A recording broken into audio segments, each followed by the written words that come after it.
Brothers, our khutbah today is about guidance and deviation, Al-Huda and Al-Dhalal.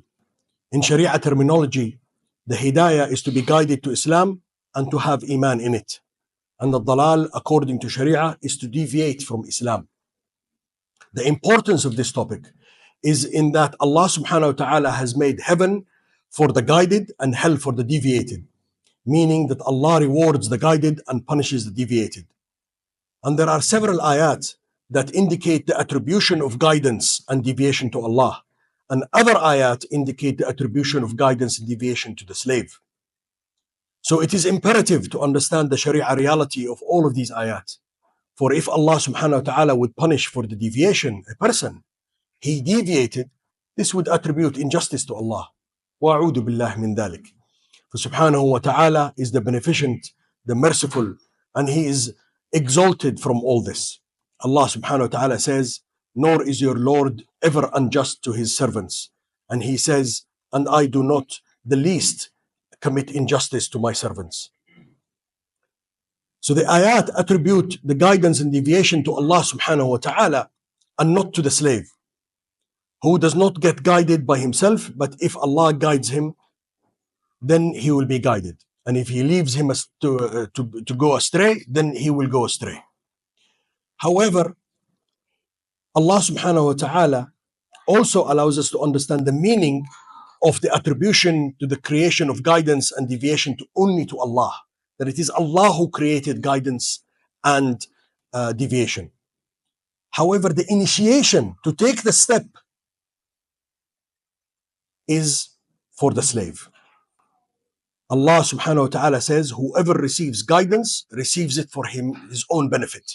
And whoever goes astray does so to his own loss. And Allah subhanahu wa ta'ala says, say, if I am astray, I only stray to the loss of my own soul. Hence, the literal meaning of these ayat contains a clear indication that it is man who initiates, who takes the step towards guidance and deviation. And it is man who deviates himself and deviates others. And it is shaitan also who leads astray.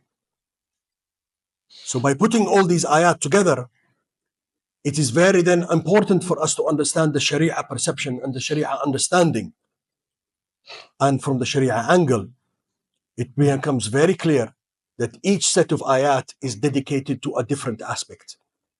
For the ayah says, say it is Allah who guides, gives guidance towards the truth, meaning that it is Allah who has guided. On the other hand, the ayah that says, whoever receives guidance receives it for his own benefit, means that it is man who has initiated the guidance. He took the step. Brothers, Allah holds people accountable. So he rewards the guided and punishes the deviated. He made the accounting according to the consequences of man's actions. And it is Allah subhanahu wa ta'ala who says, whoever works righteous benefits his own soul, and whoever works evil, it is against his own soul. Nor is your Lord ever unjust to his servants. Therefore, if the meaning of attributing the guidance and deviation to Allah was interpreted as his initiation of it, then his punishment of the kafir and the hypocrite and the rebel would be unjust. And a'udhu billah, Allah is not unjust. وَمَا اللَّهُ بِظَلَّامٍ لِلْعَبِيدِ. Rather, it confirms the meaning, that the intended meaning of the ayah, that guidance and deviation is to Allah subhanahu wa ta'ala, that he created them. And that no one finds guidance or goes astray without Allah subhanahu wa ta'ala's will. Thus, it is man who initiates hidayah and dhalal, and idlal of himself, so to misguide himself. So Allah subhanahu wa ta'ala also confirms this in the ayat of the will of Allah, that Allah subhanahu wa ta'ala, he guides whoever he wills, and he leaves to stray whoever he wills. Brothers, move forward, because some of the brothers don't have space at the back. Move forward, fill the gaps. تفسحوا في المجالس يفسح الله لكم. The meaning of such ayat is that no man is guided despite the will of Allah subhanahu wa ta'ala. And no man is misguided despite Allah subhanahu wa ta'ala. But whoever gets guided does so with the will of Allah, and whoever gets led astray does so with the will of Allah subhanahu wa ta'ala. As for the ayat of refuting the guidance and Iman of some people or nations, such as Allah saying, as to those who reject faith, it is the same to them, whether you warn them or do not warn them, they will not believe. These ayat are information from the knowledge of Allah subhanahu wa ta'ala, from His sacred knowledge that no one else knows. And Allah subhanahu wa ta'ala only gives it to His prophets whenever He wills that to happen.